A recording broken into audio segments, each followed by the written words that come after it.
Phone tapping సంబంధించి హీరోయిన్ల ప్రస్తావన మాట్లాడారు కదా, అప్పుడు ఆమె మహిళ కాదా, అప్పుడు ఆ మనోభావాలు దెబ్బతిన్నట్లేదు మాట్లాడలేదు. ఆ రోజు కూడా మాట్లాడినా ఫోన్ ట్యాపింగ్ చేశారు అనేటువంటి విషయంలో కూడా నేను మాట్లాడినా. ఫోన్ ట్యాపింగ్ ఉంది అని చెప్పి వాళ్ళ మనోభావాన్ని దెబ్బతీశారు అంటున్నాడు కేటీఆర్. ఫోన్ ట్యాపింగ్ అవును చేసింది ఎవరు? మీరే కదా. మీరు చేయడం అనేది తప్పు అని చెప్పి మేము బహిర్గతం చేసాం కానీ పేర్లు చెప్పలేదు కదా. ఈ రోజు నేను చెప్తా ఉన్నా కదా, నాగ చైతన్య సమంత విడిపోవడానికి కారణం కేటీఆరే. ఈరోజు చాలా మంది హీరోయిన్లు తూడు అకౌంట్ దుబాయ్ నుంచి జరుగుతున్నాయండి. తూడు అకౌంట్ ఇక్కడ నుంచి జరుగుతూ ఉన్నాయి. ఇది కొత్త కాదు.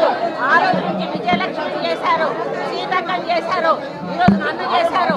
అసలు దానికి పద్ధతి పాడు ఉందా అని అడుగుతా ఉన్నాను.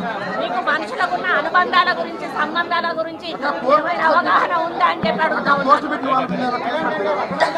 సైబర్ క్రైమ్ లో పెట్టామండి, పోలీస్ స్టేషన్లలో కూడా పెడతాము. పిసిసి ప్రెసిడెంట్ గారిని కూడా పెట్టామని కోరాను.